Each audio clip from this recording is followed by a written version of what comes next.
पश्चिम बंगाल की मुख्यमंत्री ममता बनर्जी के मुंबई दौरे से दो बड़ी बातें निकल कर आई हैं। पहली ये कि उन्होंने कहा कि यूपीए का अब कोई अस्तित्व नहीं है, जिसका मतलब ये कि वो विपक्ष में सोनिया गांधी की लीडरशिप को सीधे चुनौती दे रही हैं।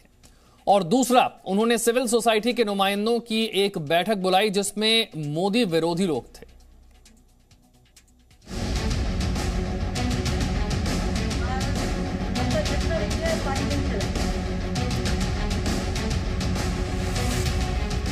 क्या ममता बनर्जी अब मोदी के खिलाफ विपक्ष का सबसे बड़ा चेहरा बन चुकी हैं? मुंबई में अलग अलग मुलाकातों और बयानों से कम ममता बनर्जी ने यही साबित करने की कोशिश की है। ममता बनर्जी ने यूपीए को खारिज करके विपक्ष का नया मोर्चा बनाने का ऐलान कर दिया है। एक ऑल्टरनेटिव स्ट्रॉन्ग होना चाहिए जो लड़ाई करते हैं। अगर कोई लड़ते नहीं है तो हम क्या करें?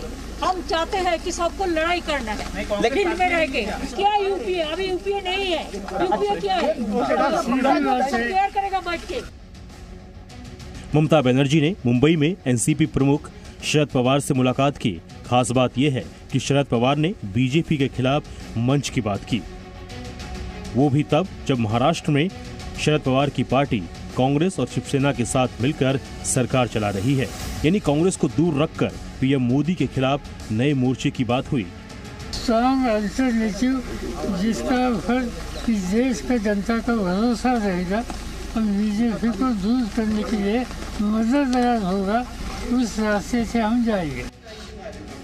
ममता बनर्जी ने कल मुंबई में सिविल सोसाइटी के नुमाइंदों के साथ भी एक बैठक की जिसमें मोदी विरोधी लोग थे और उन्होंने ममता बनर्जी को अगले प्रधानमंत्री के तौर पर प्रोजेक्ट करने की कोशिश की।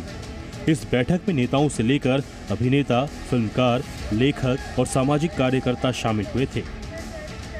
We don't have time. I would just like to give you my compliments and say, I think we are ready for a female Prime Minister, ma'am. तो क्या अगले लोकसभा चुनाव में ममता बनर्जी प्रधानमंत्री पद की दावेदार भी बनेंगी?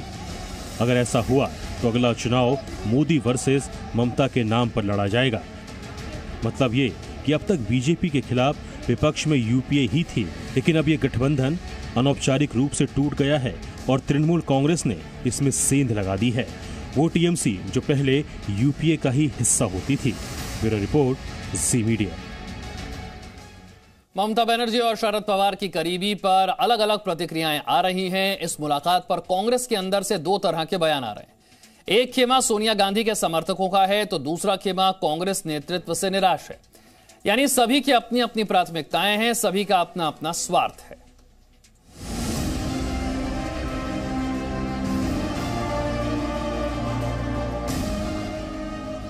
दिल्ली की सियासत से दूर मुंबई से ममता बनर्जी ने मोदी के खिलाफ नया मोर्चा खोला, वो भी बिना कांग्रेस वाला। ममता की इस पहल का अंजाम भले ही जो भी हो, उन्होंने ये जरूर बता दिया कि विपक्ष का मतलब अब कांग्रेस का नेतृत्व नहीं है और दीदी की यही बात कांग्रेस को चुभ रही है। यूपीए क्या है ये ममता बनर्जी को पता नहीं है, क्या पता नहीं। मुझे लगता है कि थोड़ा ज्यादा पागलपन शुरू कर दिए हैं। क्या शरद पवार तो ऐसा कुछ कांग्रेस के खिलाफ कुछ बात कही क्या? अब बेकार शरद पवार को क्यों इस पे बुला रहे हैं, खींच के शरद पवार को क्यों लाया जा रहे हैं? हालांकि कांग्रेस के नेताओं को अब भी लग रहा है कि कांग्रेस के बिना कोई बीजेपी को हरा ही नहीं सकता, और अगर ऐसा कोई सोच रहा है तो ये महज एक सपना भर है। Everybody know the reality of the Indian politics. Without Congress, anybody can defeat BJP means. I think that is not nearly a dream only. वहीं कांग्रेस के G23 के नेता गुलाम नबी आजाद ने ममता बनर्जी के मोर्चे के मनोबल को बढ़ाने वाला बयान दिया है। उनका कहना है कि 2024 के चुनाव में कांग्रेस के 300 सांसद नहीं आते दिखते और हमारे पास 300 आदमी कब एमपी बनेंगे, तो इसलिए मैं ये वादा नहीं कर सकता हूं कि अभी 2024 में 300 मेरे एमपी कांग्रेस पार्टी के आएंगे तो मैं इसको करूंगा। अल्लाह अल्लाह खैर सलाह, अल्लाह करे कि 300 आए, लेकिन मुझे अभी तो नहीं दिखता। देश की सबसे पुरानी पार्टी कांग्रेस की मुश्किल ये है कि आज वो अपने अस्तित्व की लड़ाई लड़ रही है। इस बात को कांग्रेस के ही कई नेता कई मौकों पर स्वीकार चुके हैं, लेकिन ममता बनर्जी या फिर किसी और के बीजेपी विरोधी मोर्चे को नकारना भी कांग्रेस की मजबूरी ही है, कुछ और नहीं। Bureau report, ji media. Presenting V News app, available on Google Play and App Store. Download it now.